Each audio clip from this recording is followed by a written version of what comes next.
The crowd anticipating something special once again.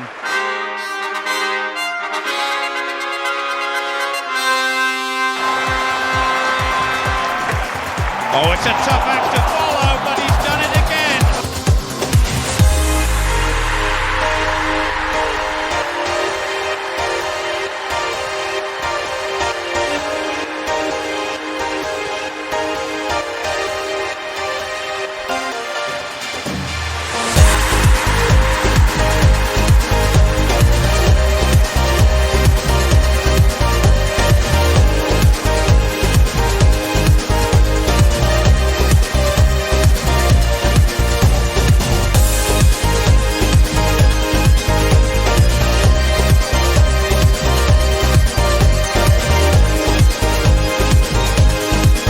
Excellence can be created, it can be replicated, it can be taught.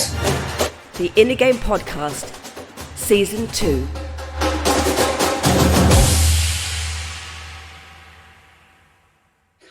Boom! So, welcome onto the In the Game podcast. We have Jon-luke Kirby. John is a Huddersfield Giants Rugby League player. He's also represented England at the under-16s level. He's represented England at the under-18s level, and he's currently on his way back from two pretty serious injuries, trying to force his way back into the first team. So welcome onto the podcast, John.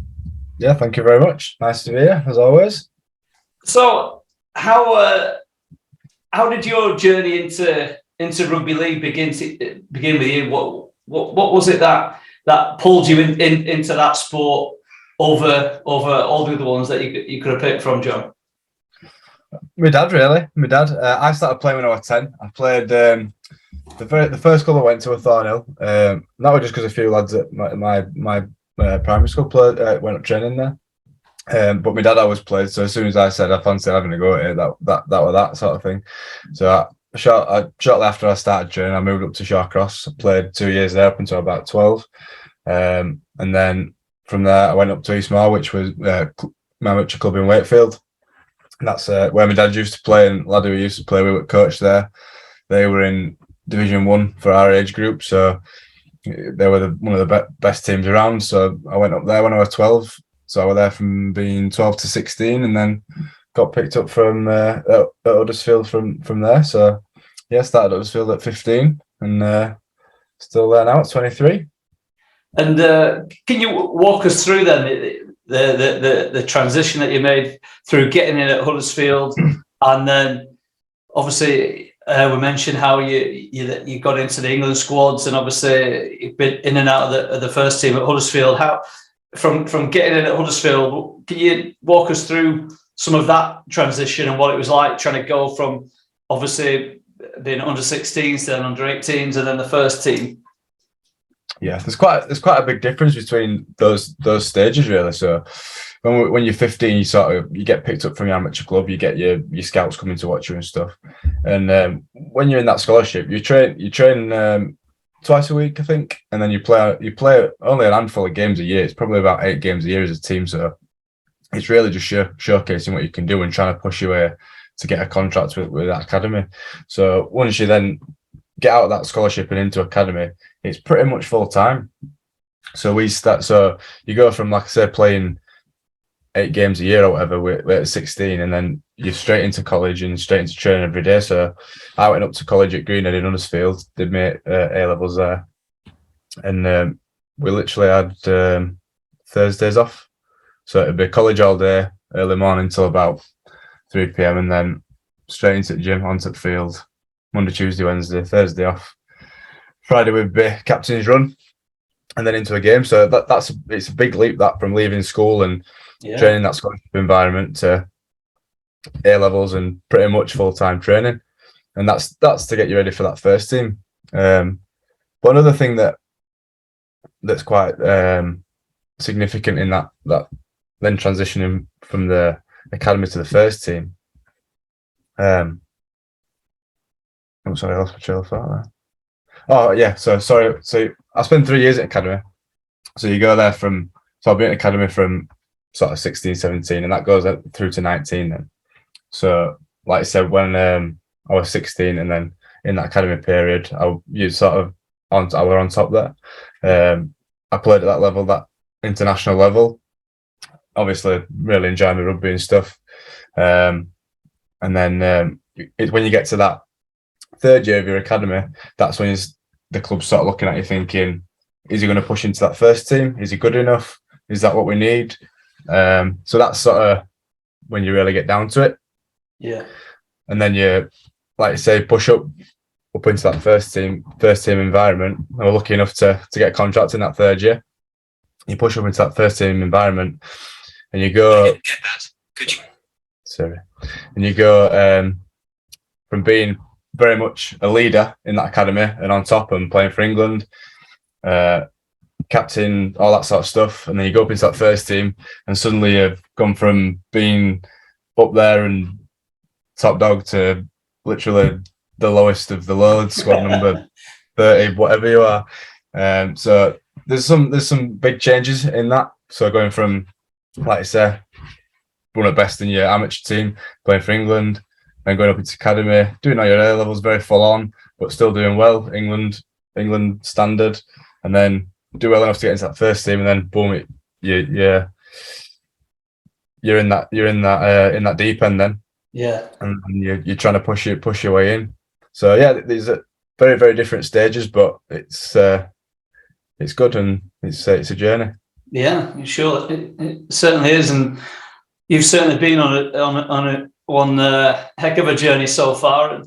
And we'll dive into more of those things a little bit later, John. But could you just perhaps give us a little more insight into, you spoke about, obviously, when you're representing your country, to get to that level, under 16s and under 18s, it's, when you look back at it, it's an incredible achievement to be able to get to that level, isn't it? But what you're saying there is, even to be at your age groups, under 16s, under 18s, to be one of the best in the country in your age group, that transition to being one of the best in the country under 18s, to get into the first team of a professional side, that is still a big leap. Yeah, massively, yeah. And for my position as well, really, because I played prop in front row, and it's not. Don't get me wrong. There's some very good young front rowers in Super League, very good, but it's very difficult to. There's not many. There's only really. There's Sam Burgess, who played for Great Britain at 17, and he's knocking everyone all over the park. You just don't. That's not the story for everybody, and it's very, very difficult as a front rower to push through into that environment at 18 and perform and be good enough to slot straight into a first team. It takes time, and a lot of players in my sort of position maybe don't hit the prime till 26, maybe even a little bit later. Some will be a lot younger, and they'll have really good long careers, but it just sometimes it takes longer for some lads than others. Yeah. One of those things. Do you think, with your position being in the props, do you think a part of that is the physicality of it? Being in the thick of it, like you guys are in that position, it's so physically taxing on the body, and it can take a while, I guess, for the body to be able to adjust from going from a young 18-year-old to building it up to be strong enough to be able to handle the physical impact that the guys that are in your position, who are in the first team, are having to withstand. Do you think that is a part of why that happens in your position, which is a bit less so with the wingers and the centres and the fullbacks? Yeah, definitely. Yeah, those physical attributes definitely come into it, and not everybody's ready for that at 18. I don't think I were, to be honest. I didn't move up into first team at 18, 19 thinking I'm better than all these front rowers, sort of thing. I knew that it was going to take a bit of time for me to physically get up to the standard that was required, sort of thing.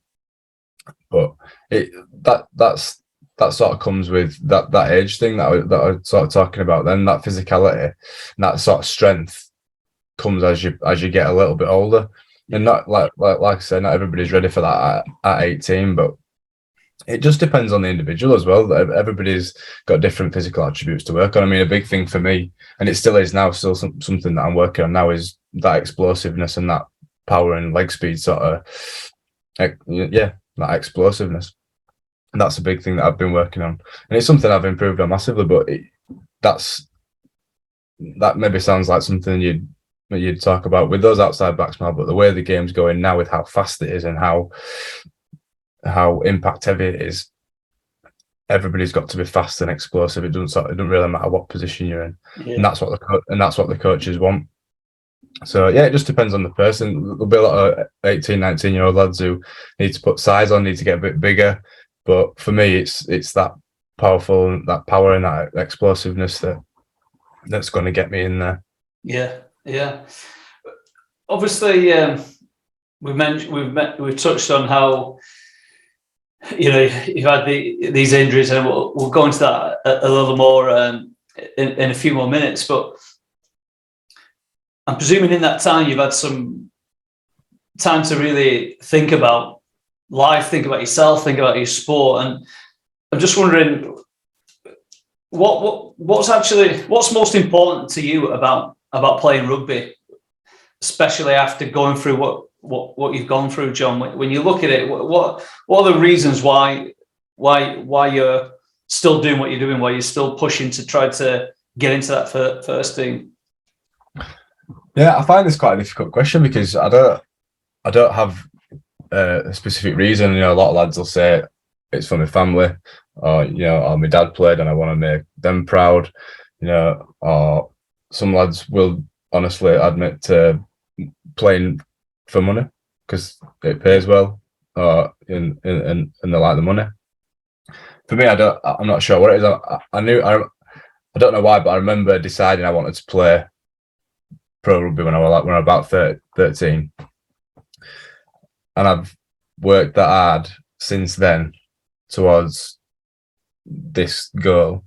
It'd be completely ridiculous to not see it through, and I don't know why. I couldn't tell you why I've picked that, and I've decided to put all my time and my effort into that. But it's just a bit of a it's just a desire to succeed and be better than the guy next to you or the people next to you. Because I mean, we've spoke about before. I've got a very, very big picture view of life and the world, and I think you might as well do something with your time while you're here. You might as well put some effort into making something of yourself, whether that's a bit of a legacy or, well, I'm not bothered about that, to be honest. As long as I know I'm better than so and so, I've achieved this and I've achieved that. That'll, at least I feel like I've had purpose there. Yeah. So the sounds of it, what's coming through there, John, you see that some of it is just the challenge, the challenge of setting yourself these markers in sport, the sport of rugby league, and achieving it. It's almost as if it's the challenge itself that is the pull for you. I want to prove that I can do this. Yeah, definitely. No, I'd go with that. I mean, I like to, I think in day-to-day sort of life that comes through as well. I like problem solving. I like doing that little things. I like little wins. You know what I mean? So I think that little bit of competitiveness sort of comes into your day-to-day life as well. And you can see that. But yeah, I think that's very accurate. Yeah, that challenge is what I enjoy. Yeah. Yeah, and you've certainly been through some challenges, John, and two big ones really. When you was younger, you had the very unfortunate, and I hope you don't mind me bringing this up, John. No, it's fine. Unfortunate experience of one of your teammates dying. Could you explain what that was like? Was it from the result of a game that you was playing in as well? Is that right? Yeah. We were 17 at the time. So my first year academy, we were 17-year-old, yeah, and we're playing Salford, at Huddersfield, and it was difficult to say what kind of happened really. When the game's going, you're mid-flow, you don't focus on other, tackles that you're not involved in and stuff like that. So it's all 100 mile an hour, and it were just a bad head knock. Yeah. And that's you never expect something like that. And being that age, even sort of as it were happening, you don't. I know me personally, and I know some of the lads who I played with then, we didn't really. Even after he'd gone to hospital, we just sort of thought, he's had a bad head knock there. He's going to take some recovering from that. But air ambulance came, and he went in on Tuesday, 14th of June, 2016, I think. I'm not sure if I think that might be when he passed away. And the game was probably on the Saturday afternoon, maybe. Yeah. So that was when we were, like I say, 17. It was just a bad head knock, and I don't really know the ins and outs, to be honest. It was never relevant, but it were a very, like I say, you never expect something like that to happen. It's a very bizarre experience, and we came together as a group, as a team, and we helped each other through that.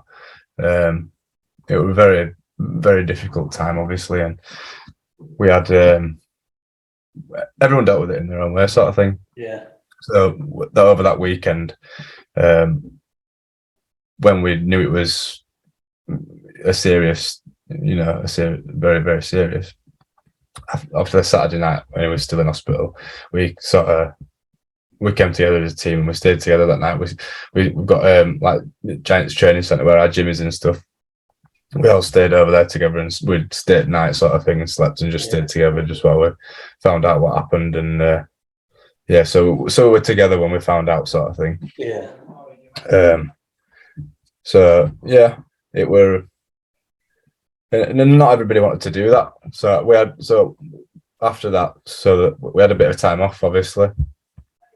We call us next game off, so we could have a bit of time to, people could have a bit of time to process that. Yeah.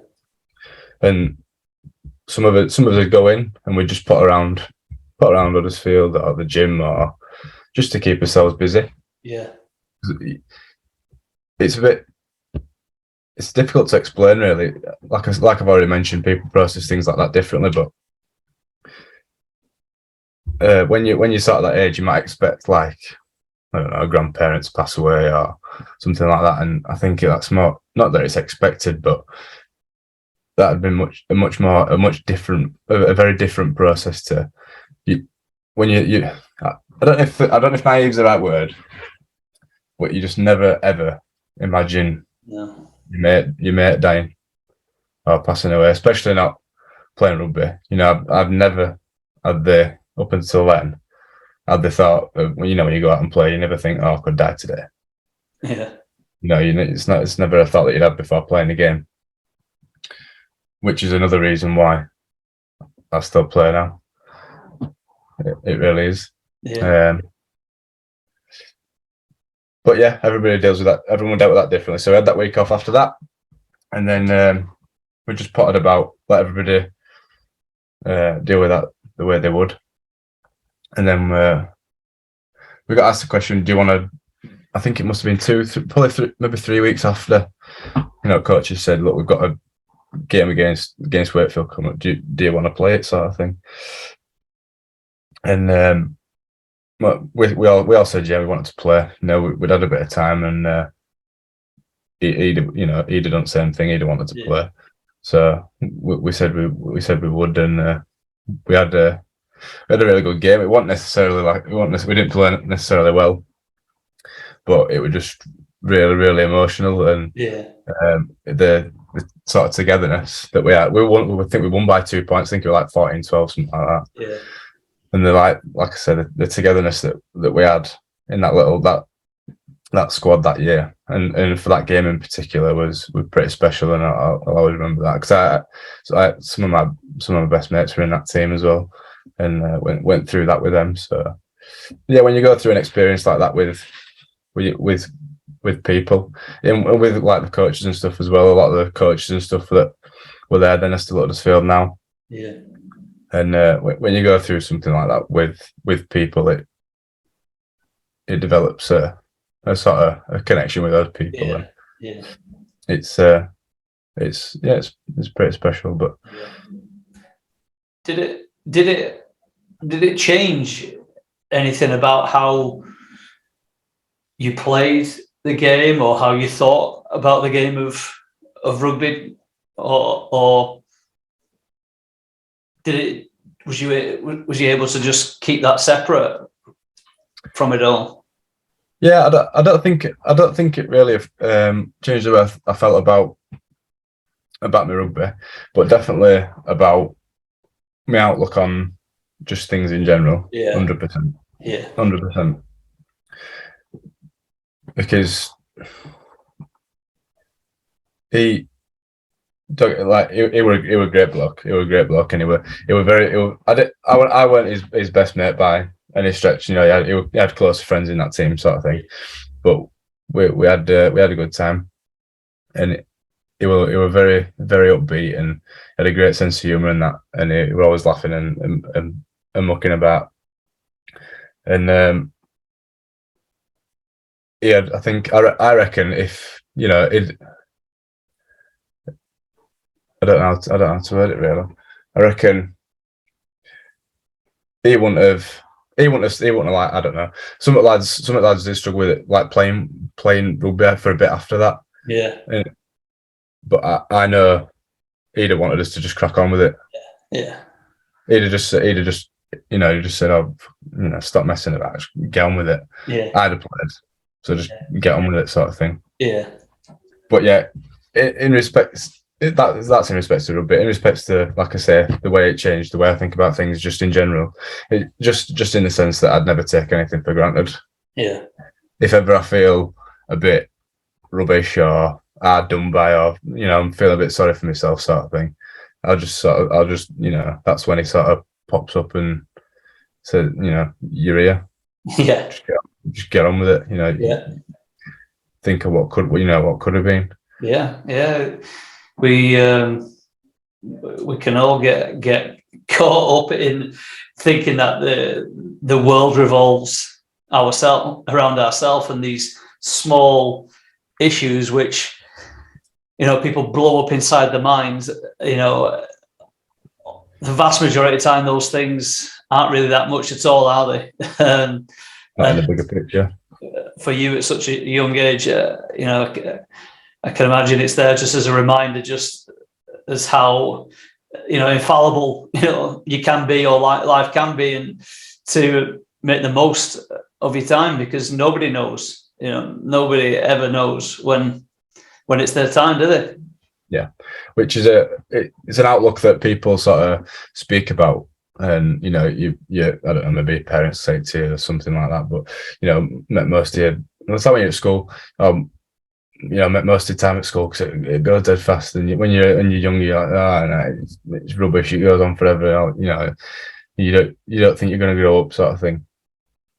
And when something like run and dying happens, it's real.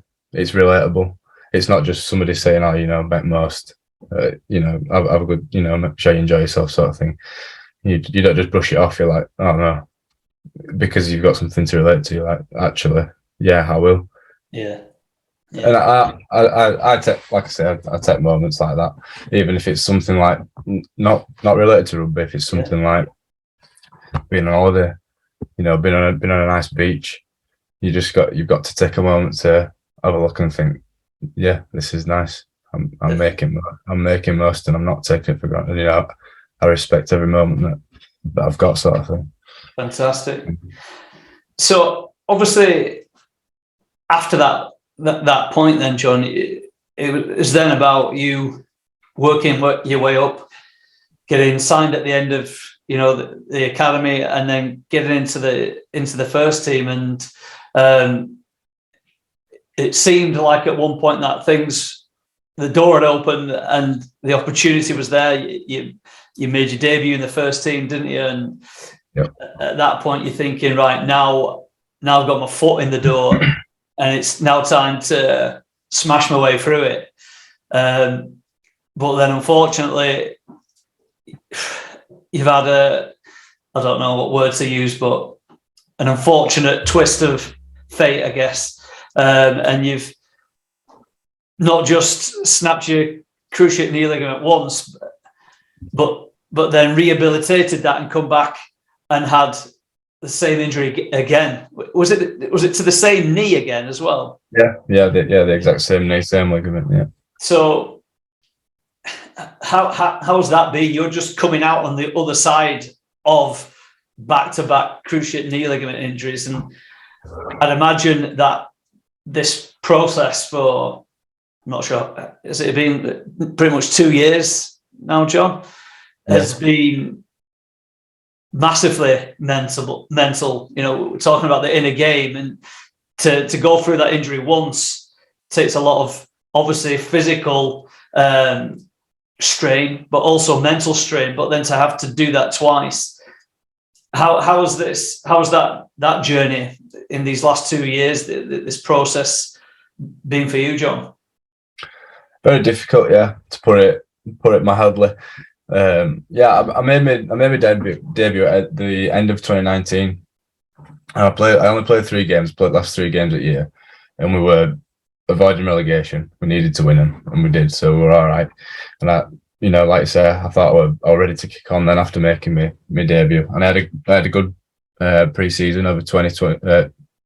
Start of 2020, and then we had lockdown then, and went a bit nuts over lockdown with nice weather and stuff. There was nothing else to do but train, so dropped a bit away and trained really hard, got myself fit and stuff. Like I said, still ready to kick on.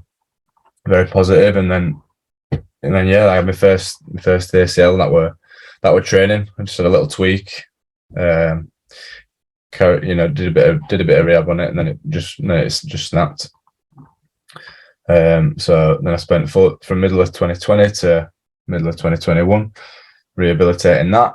Got myself back, played for Dewsbury, played about 25 minutes and it pinged off again. So it'll been since I did my first one, it'll have been about 19 months till my first game back, which were about 4 or 5 weeks ago. Yeah. So it's been a very, very long process.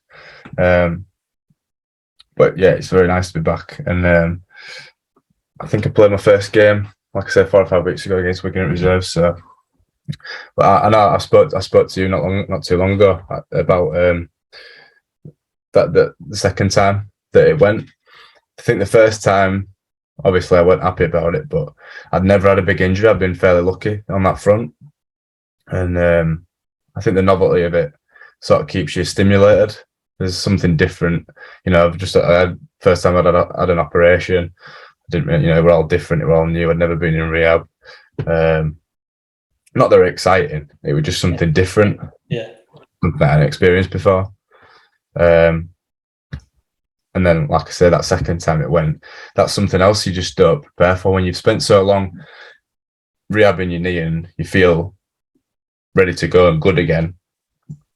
When you go out and play, it's not well, maybe it is for some people, but after that first one, I weren't thinking about my knee. I weren't expecting it to go again.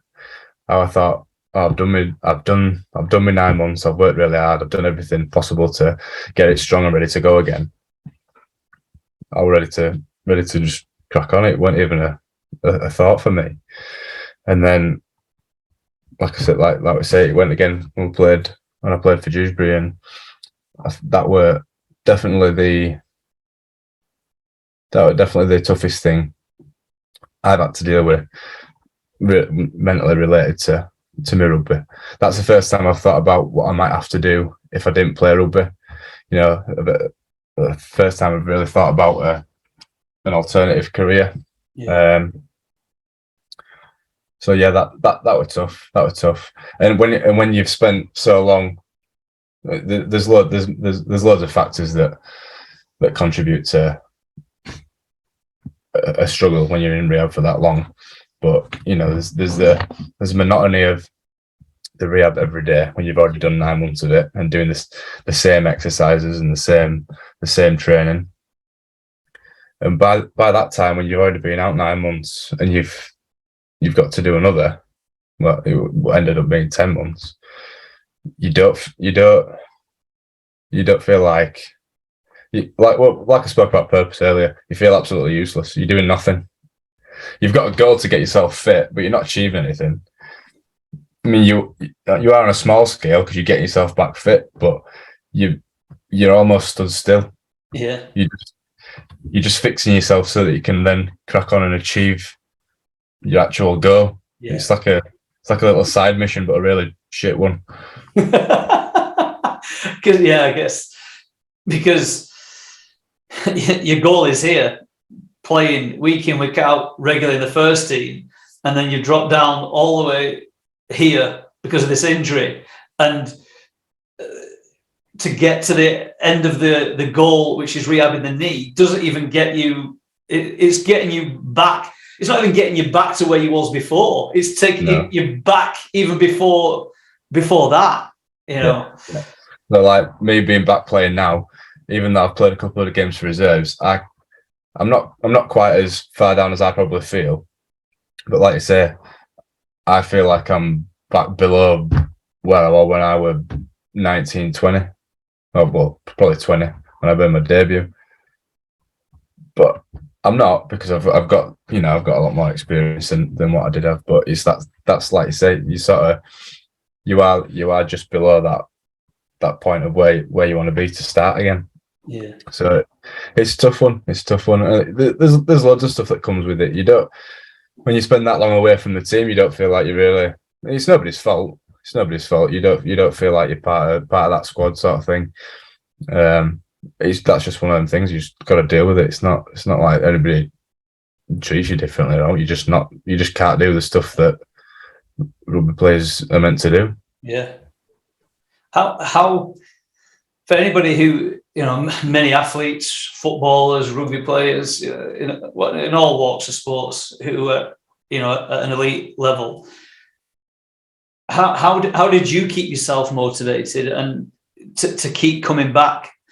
How did you do it, and what advice would you give to somebody who has the unfortunate incident and reality that you had to face, John? In my first rehab, I didn't really have a problem with that motivation stuff because I'm driven anyway, and I had that. Like I said, I had that clear. But it was just that, not novelty, but it was that I had that 9 months in my head. It were right, boom, 9 months. Train really, I get my knee right back at it. I got another 2 years, another 2 years on the contract. It's it's just one of those things. Just got to get it done. So I didn't find any struggle with motivation on that first one. On the second one, it was very different. So I think the big thing that I didn't think about it too much. I did struggle with motivation when it first happened, and for that first sort of 10-12 weeks, you can't really do a great deal of movement stuff. It's all pretty low key. So I didn't get fat or anything. I put a couple of kilos on, which you'd expect anyway. Yeah. And after that little period, I decided, right, I think I got up to I'm usually about 105 kilos. That's what I am now. I got up to about 109. And I thought, right, I didn't think too much about the bigger picture or whatever. I set myself short-term goals for that rehab. And I was pretty down at dumps anyway, obviously, which you'd expect. But I set myself short-term goals. So I thought, right, I'm a little bit fat. I want to get I need to burn more calories than I'm doing my rehab now. So what can I do? So I pestered physios and stuff because we didn't have access to a swimming pool at the time. And I was just doing seated ski erg, which is just, it'll burn calories and stuff, but it's not proper fitness. You need to be moving. And I needed to be moving my whole body and feel like I was doing something. So I was at the stage where I could swim. So I got myself access to a swimming pool. And then for about 6 weeks, I just got in a real good routine. And I felt so much more comfortable in that routine. I weren't, don't get me wrong, I weren't happy. It was still rubbish. But like I said, those little short-term goals, I'm like, right, I'm going to shred those few kilos. And I just sort of focused on that for a little bit for that little 6-week period before Christmas. So I get up nice and early, little bit of breakfast, roll out, and then I just go straight for a swim before training. And I won't do long, I do half an hour. And I'd burn 300, 400, 500 calories depending on what day it was. And I'd do that pretty much every day. So I'd go for a swim, and then when I got to training, I had my routine anyway. It'd be rehab weights, conditioning. So I just got myself in a nice routine. So like I said, for about 6 weeks, I just made sure that I swim every morning. I'd do a different swim. I'd do an hard swim, then a recovery one, then a day off, and then a hard swim, and then a recovery one, then a day off, and I just repeat that. And I just did it until I'd lost a couple of kilos. And then once I got that, by the time I'd stripped a couple of kilos, it was Christmas. Had a nice time with family and friends over Christmas and stuff. And then after we got over that little section, I was nearly ready to start running again. So then you can start setting more little goals for your running stuff. So that had been my advice. Yeah. When it's that big of a rehab and that big of an injury, start doing little things. Don't think about the big picture, because it's very. I found that when I thought about the big picture, you think, Jesus Christ, it's not going to happen. That. Yeah. I'm not going to get there. Yeah. But if you break it right down, just sort of put blinkers on, set them short-term goals, and that's how I did it. Yeah.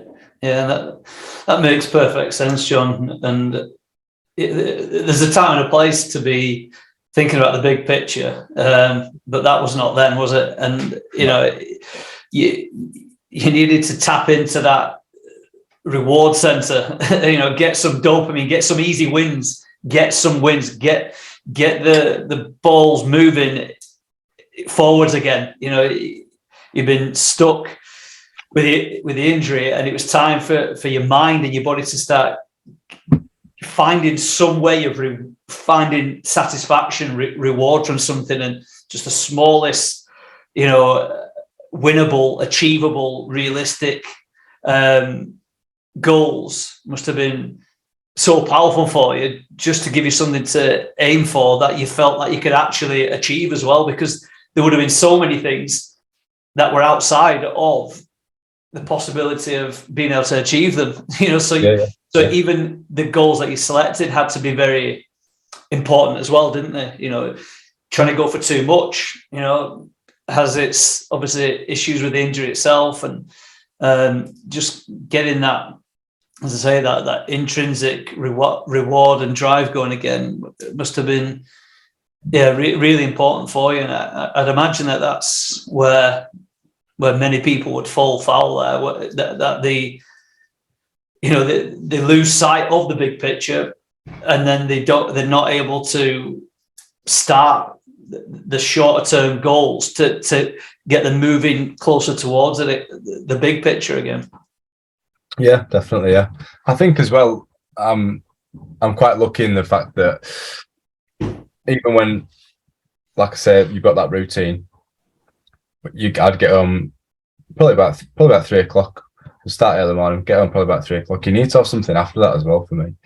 So you need to be. Well, not everybody's the same, but even if you're somebody who doesn't have a lot of hobbies or interests or stuff, you need to find something for after that. Whether it's spending time with somebody you really get on with.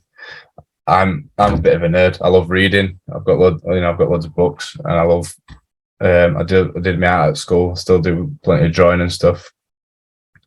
I love watching my series and stuff like that. So I had plenty to do. I was reading, I was drawing, I was doing whatever, and I'd have a bit of that to take my mind off stuff as well. So it's good to have those goals, and you need to have something to work towards, and then a bit of routine, like I said, and then something for that evening time as well. I feel is really important. Yeah, I'm so glad you said that, John, because I just think generally as a sports person that it's so easy for athletes to fall into the trap of thinking that their entire life and who they are is them within their sport. You know, I am a rugby player, I am a swimmer, I am a netball player, I'm a footballer. And if one's entire life is just on that one thing, then that one thing eventually, no matter who you are, a sports career as a performer ends at some point, doesn't it? Yeah, and many athletes across the spectrum of sports, when they do retire, whether it's just because of the natural, process of age and coming to the end of their career, or whether it's early for one reason or another, that time ends. But then who are they outside of that? When that chapter closes, who are you then? And because so many athletes, as I say, their entire world is I am whatever athlete they are, that they can then struggle. And I do think it's just so important, regardless of somebody who has an injury or not, that they are more than just the athlete that they are, if that makes sense. And it seems like that's what you're also saying there as well, John. Yeah, definitely. Yeah. And I think I'm only 23, but I think I've learned that through playing as well. Because I think, although it weren't too extreme, I think I've sort of been through a bit of a period where, like when I played for England when I was 16, 17, I were obsessed with just rugby, and I'd train all the time. Even when I was at school, I'd train after school pretty much every day. If I weren't training with my amateur club, I'd be at gym, or I'd be running, or I'd be doing something. And when I played for England, I was doing the same thing. And I remember when it got to my third year academy, I'd put that sort of obsession meant that I was putting loads of pressure on myself. And I think it was probably because I'd started moving up the levels and stuff. It's difficult to keep that consistency. When you start moving up the levels, you're not going to be playing at international standard every week. You're going to make slip ups. You're going to make mistakes and stuff. So I think when that started happening a little bit, when I was training with first team, I spoke to you quite a lot as well. The coaches weren't great at that time, so I think they didn't help. But there were a period where I did put quite a lot of pressure on myself, and I was just obsessed with rugby, putting too much pressure on myself, and that's when you stop enjoying it, sort of thing. And I think after having been through that, and I had some good people. I remember my academy coach at the time.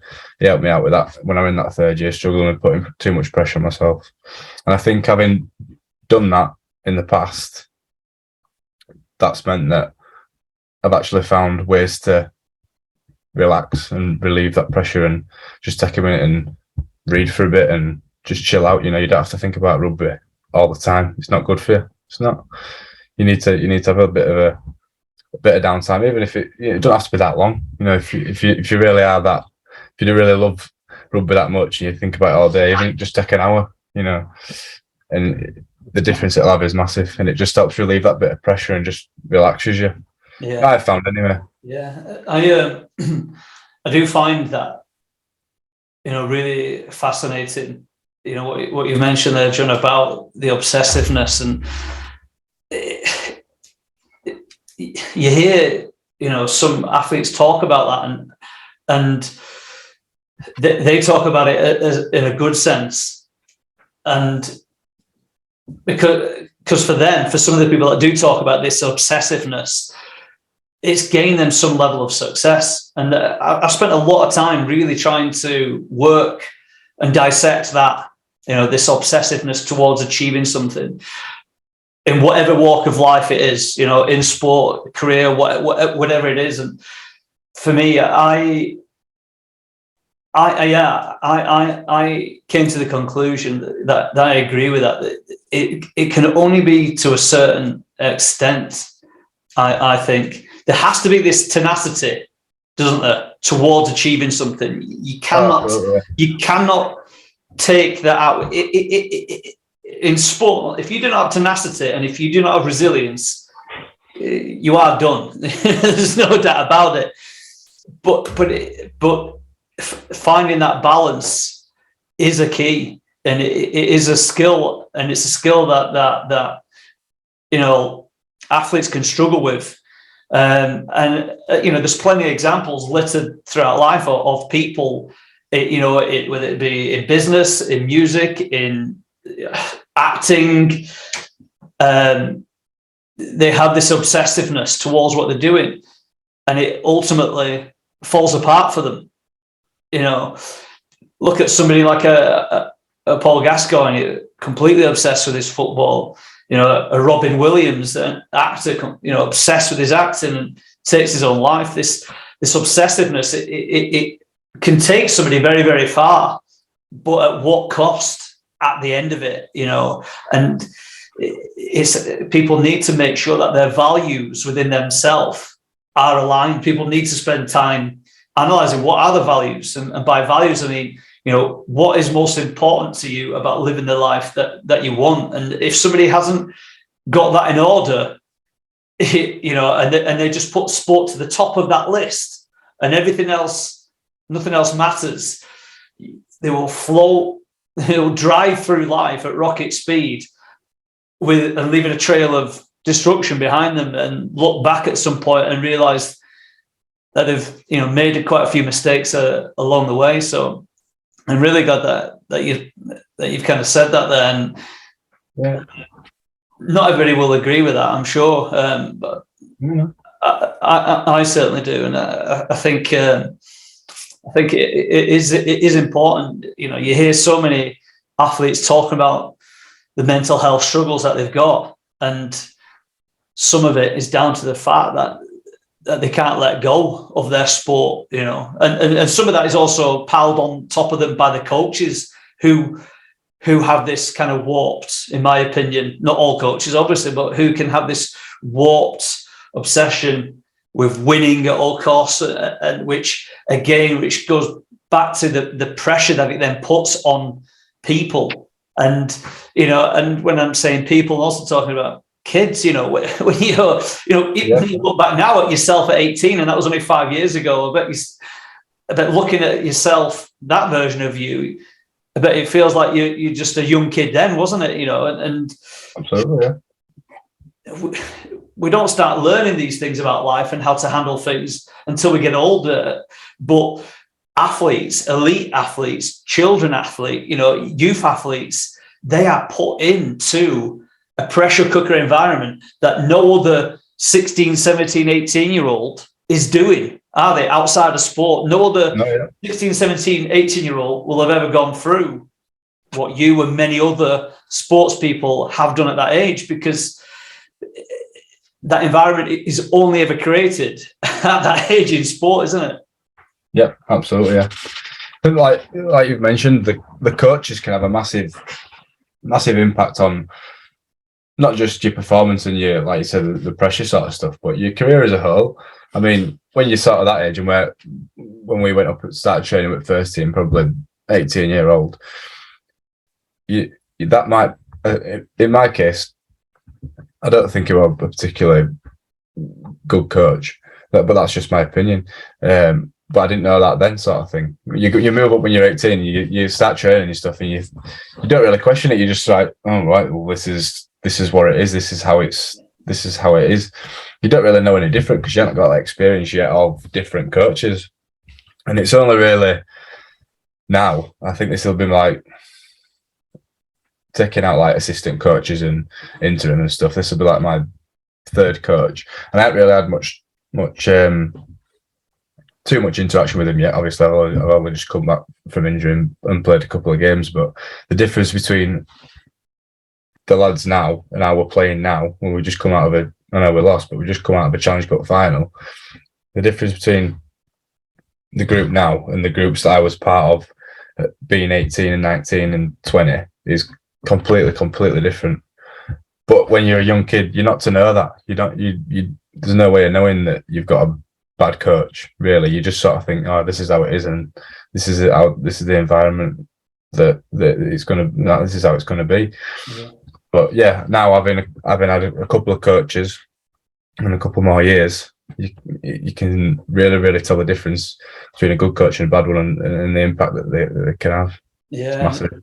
I guess the other thing as well is when you're so young, when you're 17, 18, 19,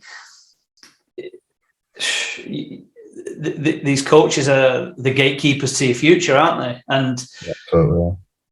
Ultimately, when you're younger, especially, that feeling of just conforming because they're standing in the way of where you want to be, and if you don't, then things could go wrong, couldn't they?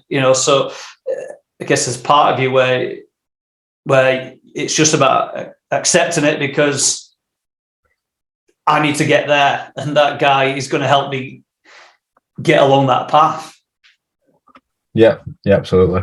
It's just, I think a lot of it, a big thing as well is taking the opportunities that you get, because it might be that you get a new coach that comes in. You might have just signed, I don't know, you might have just signed a new deal sort of thing, and you get a new coach that comes in and he decides straight away he don't like how you play.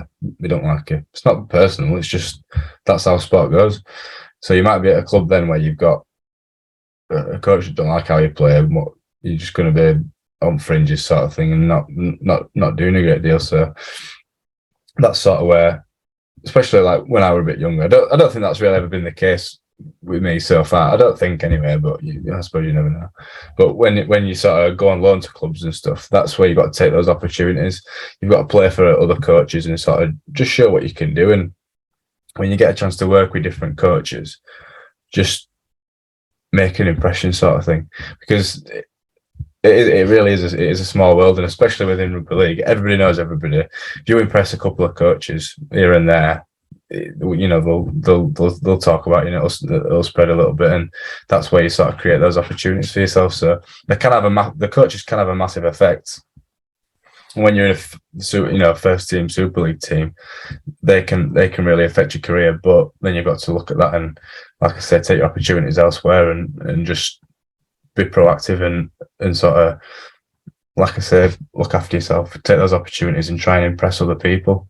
Yeah, definitely. And like something that you've said there, I find really important for anybody watching and listening to this is that about life is all about how you frame things, and often the work that I do with athletes is trying to help them alter if they're struggling, that is anyway, help them alter the frame of mind that they are in. And by frame of mind, often that is a state of mind, the neurological state they are in, because when somebody's in a, let's say, I don't know, an anxious state, let's use that word, that neurological state of anxiety, from that state is where a person then is deriving their behaviors, their decisions and behaviors and actions come from the state of mind that they are in.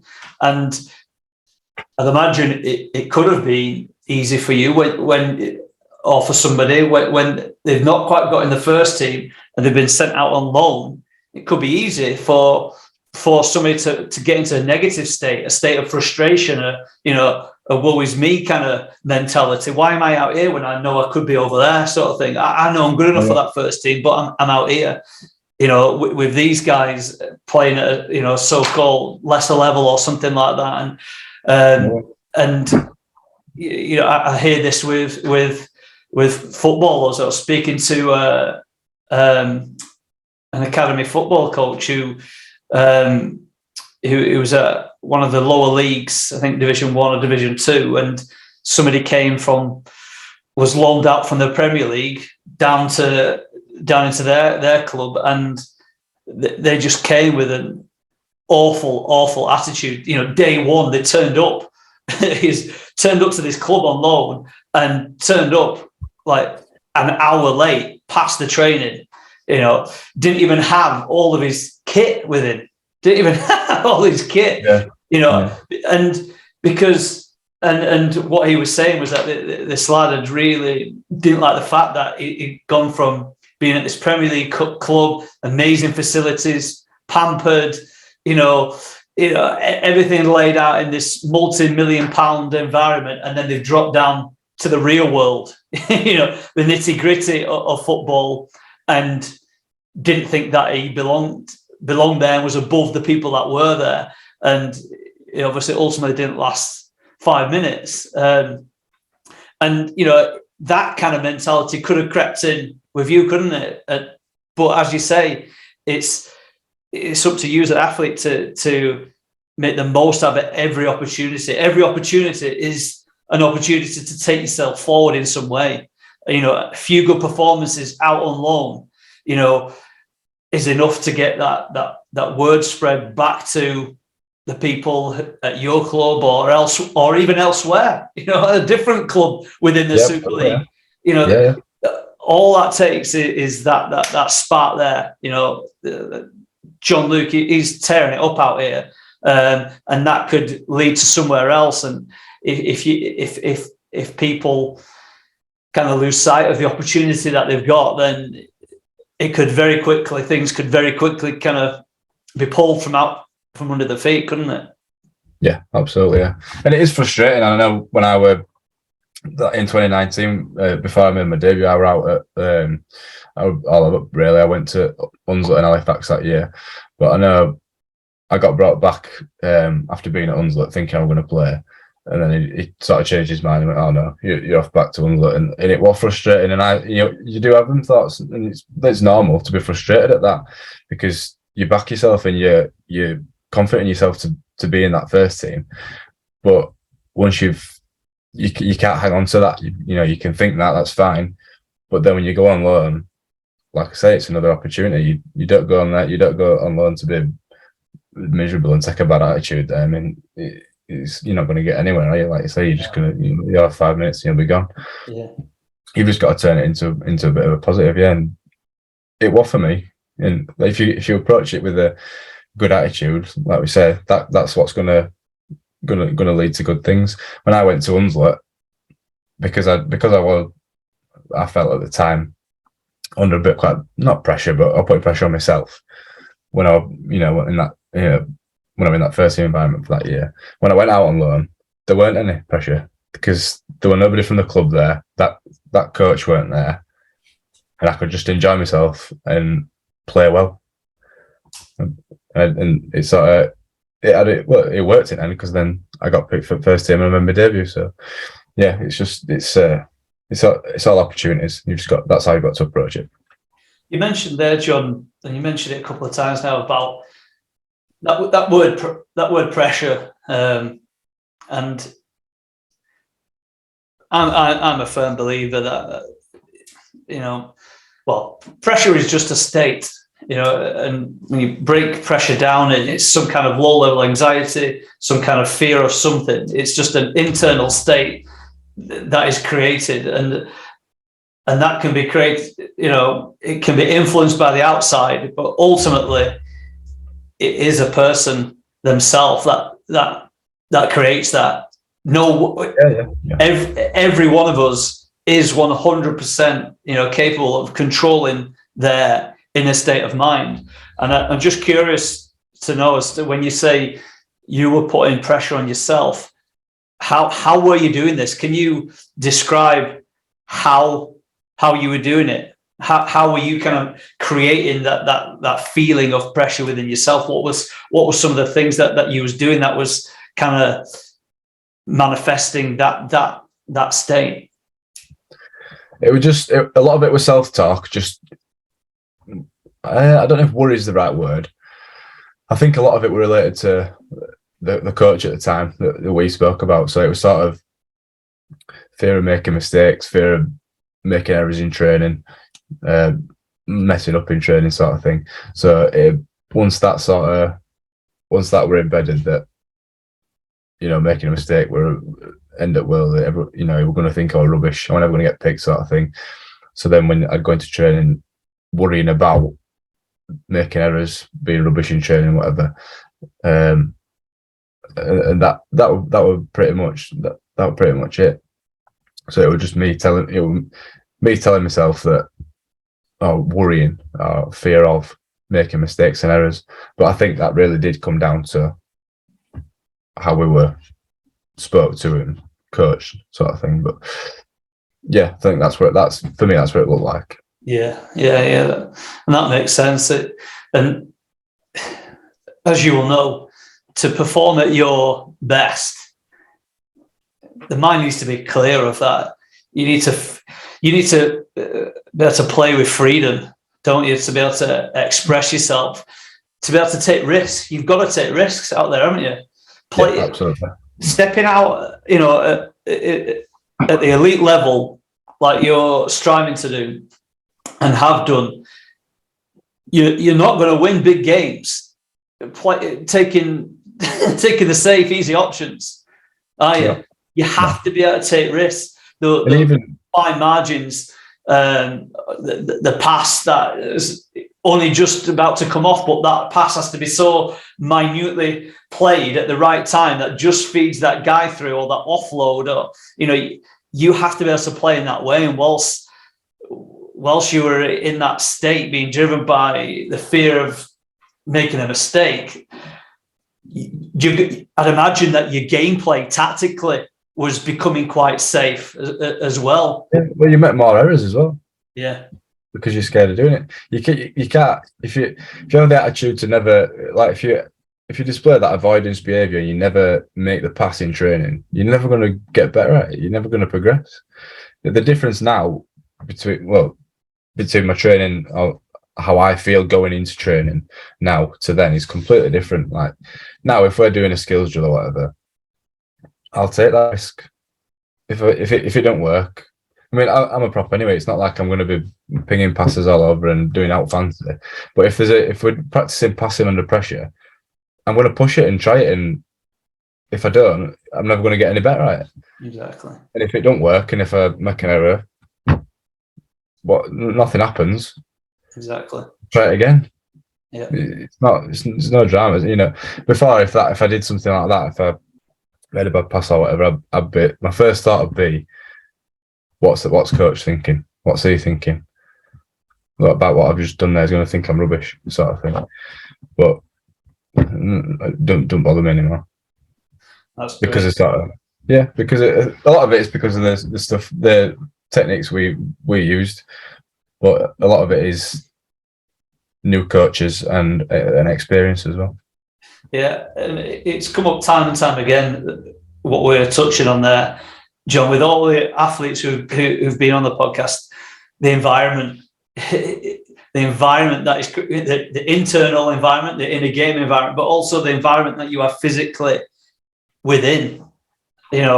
It's so important, isn't it, to be able to let people, which is what we are, which is what you are. You are just people who happen to be performing in sport at a high level, and I think often, or all too often, sports women and sportsmen, sports boys and girls, they're almost looked at as a different commodity, and treated in a different way, because how some athletes are spoken to and the pressure that they're put on in sport, which is your job.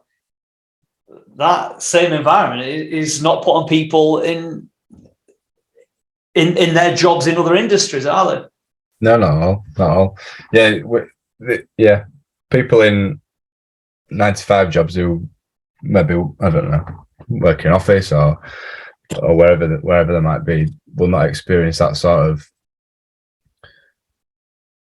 of heat, like you say.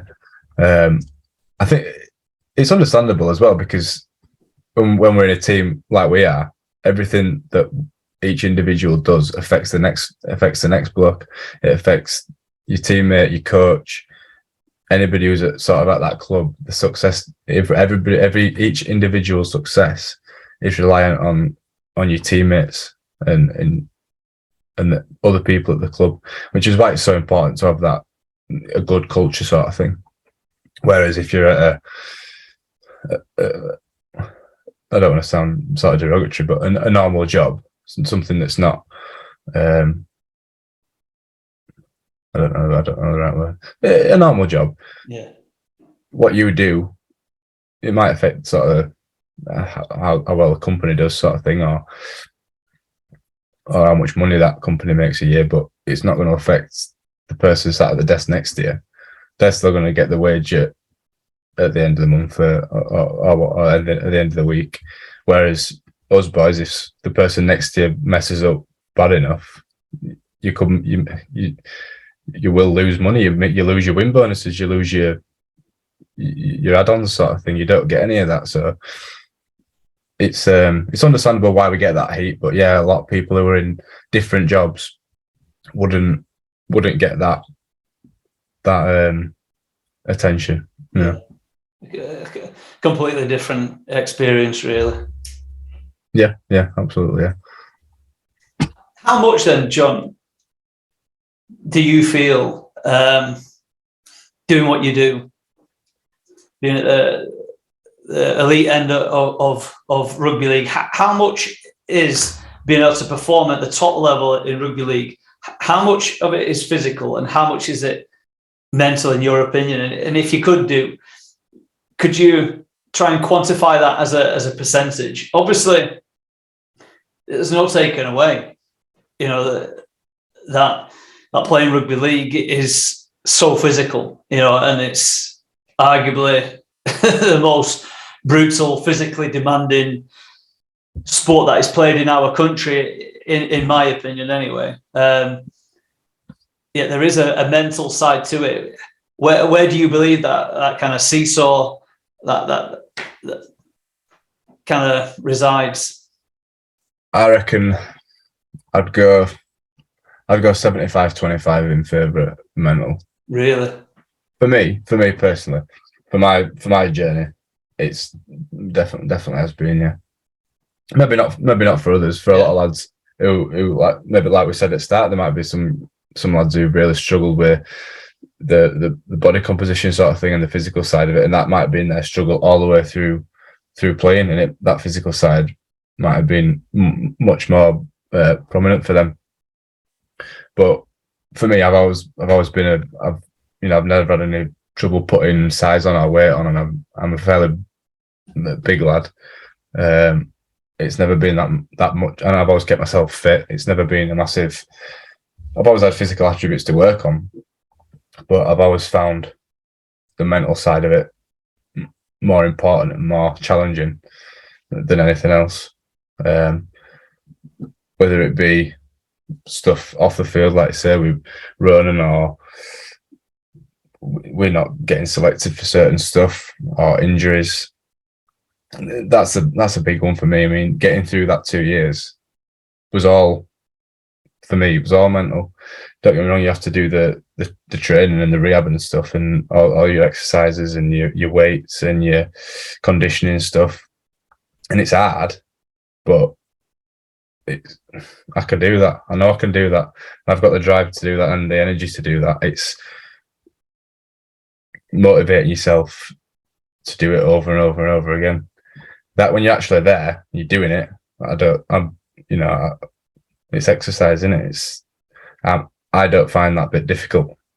It might be a really hard session physically, but I can get through it. I know I can. It's actually like I said earlier, the monotony of it and that mental side of that, especially that second rehab, was pretty big. Yeah, so definitely for me, so far, I'd definitely say maybe 70-30. Yeah. Mental side, yeah. Yeah, I mean, I've had many people that have come on, and there's been GB swimmers, athletes, lots of different sports, and there's been a fair few of them that have said 80-20 mental, 80% mental, 20% physical. Because if you think about it, really, in at your club now, in that squad of people who are vying for the first team, however many there are, let's just say there's 30. I'm just plucking a number out. Pretty much, you are all doing the same physical training, aren't you? That's it. Yeah. So say that there's 30 people all in your squad vying to get into that first 13 players. You're all coming into training the same number of times a week, pretty much. There may be some of you that are doing a bit extra outside of that. I don't know, but across the board, most people, once they get to your sort of level, are doing the similar amount of physical training, whether it be strengthening and conditioning, whether it be the skill development, whether it be the tactical team development in that environment. So when everybody's pretty much doing the same physical stuff, then what is the difference that makes the difference? And often it comes down to, certainly in my opinion and experience, to how somebody is able to process everything internally to be able to make those physical gains come into fruition, if that makes sense. Yeah, absolutely. Yeah, I think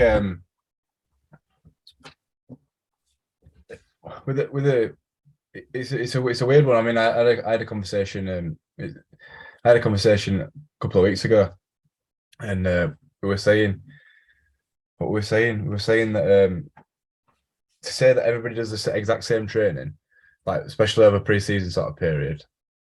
Obviously, there's nutrition involved and stuff as well. But to say that everybody does the same sort of training, why isn't everybody ripped up and in shape? Why is the lads that are slightly out of shape? Why is the lads that don't put any size on?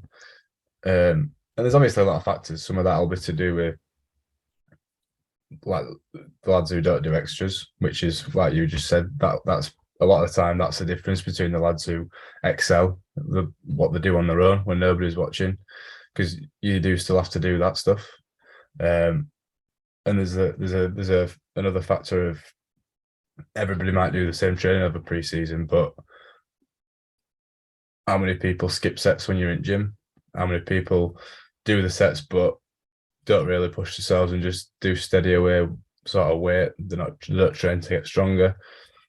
There's loads of factors like that, and like you said, the stuff that sets you apart from everybody else is the people who've got it mentally, are on top of it mentally, and can push themselves and know what they need to work on and do it. So yeah, it in my opinion, that sort of the mental side of it is the difference. Yeah. Well, we've got last three questions for you, John. Yeah. What's next for you then? Now you've had, a real challenge. You've been on a journey to get back here. Where's your mind now? What are your targets going forward? What are you wanting to achieve within your world of sport of rugby? Yeah, so short term, I just want to play well tomorrow night first up, and then get out on loan, get 2 or 3, maybe a couple more games. Well, get some consistency. I can play well, get some match fitness, and then I want to push into that first team, or at least put myself in a position where I'm competing for a spot, where coaches see me and acknowledge me and say, and show them that I'm capable and I should be in there.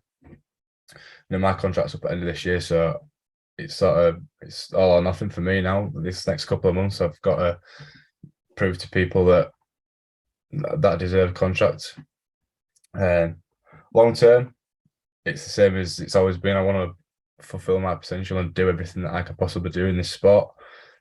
Whether that's international or having a good 15-year career where I play 300 plus games and be a really good, solid professional, I'll do the best that I can do, and I'll achieve to the highest level that I can achieve, whatever that may be. So yeah, that short term and long term, that's what I've got in my sights at the minute. Awesome. Just to get to the level that you've got to, John, you've had to have, whether the word beaten off probably isn't the best word, but you've had to go past countless other hundreds, thousands, of other young lads, other 12, 13, 14, 15-year-olds when you was back then. You've had to go past all these other people that had the same ambitions and drive to do what you've done. You know, you've got into the academy team, you've represented your country, 2 different age groups, you've played games in the first team, and many people want that and they don't even get close to that. And just to get to that level, you have to have some attributes that other people didn't have to get there. And I call these superpowers. So I ask everybody who comes on, you know, what they think their superpower is that's enabled them to get to the level that they've got and to keep going forwards to get to the new levels that they want to get to. And this superpower could be a physical thing. It could be something about a skill that you have within your sport. It could be to do the way that you play the game, or it could be a mental skill, a mental trait, or a mental ability. And you'll have many of these, but if you could pick out just one of them, John, what do you think your superpower is? Definitely mental. I'd have to call it mental persistence, because I would never, when I started playing when I was younger, I was just a lanky 6'3". Well, I was never 6'3" then, but I was just a skinny, tall kid. You know what I mean? I was just a bit bigger than other lads and stuff. But I was never skilled. I was never fast. I was never particularly strong. I just worked harder than everybody else. And when I played amateur, it were, you know, that's sort of, it were easy to see then than it is at the level now. You just sort of run around like an endless chicken, and you'd work harder than everybody else. And I'd see that when I were in gym, when I was on field. It wouldn't matter where I was. It don't now. Sport's brutal. Like, there's lads who are in first team now who are similar ages to me, and I know they don't work as hard as me, but they might have a bit of talent. Well, they do. They don't get me wrong, they're good players. There's some great players there, but they'll have like you said, they'll have some skill or some talent or some sort of attribute that'll give them a foot up. And I don't have one of them. I just have the ability to work harder than them, which I'll keep doing. And eventually, it might be a bit of more of a long strategy, but it'll work. I'm confident. There's not a skill, a superpower that any athlete needs more than that, though, John, is the resilience. Resilience in this game, the game of sport and the game of life, it is the key. And without it, nobody is anything, because motivation wanes. We can get motivation, but it can also disappear.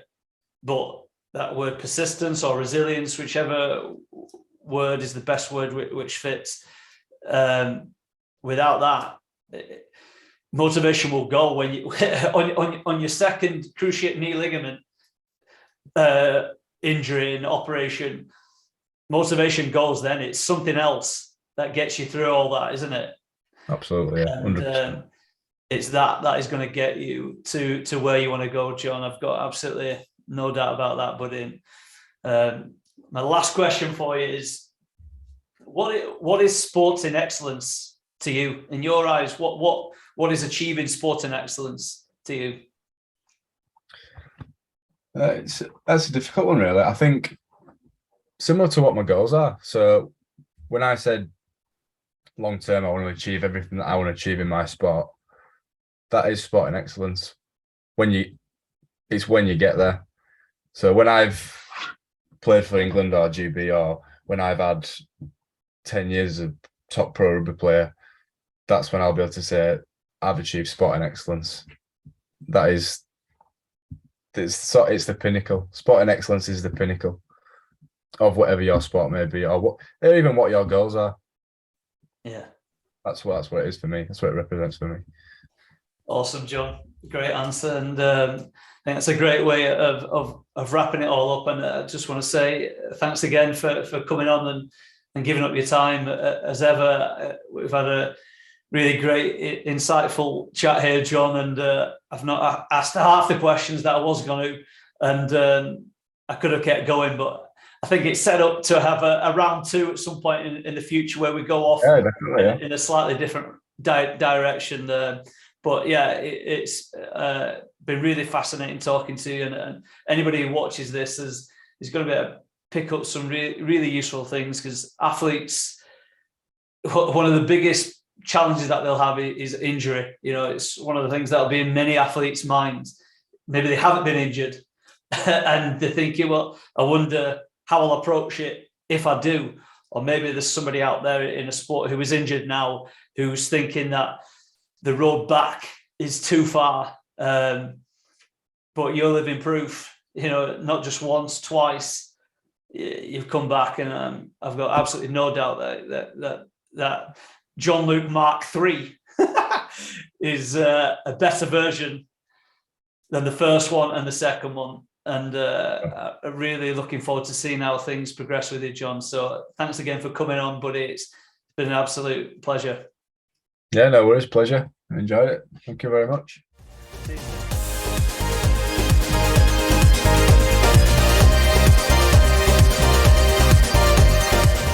The Inner Game Podcast. Brought to you by the Science of Excellence. Unleash your power. Book your free consultation now.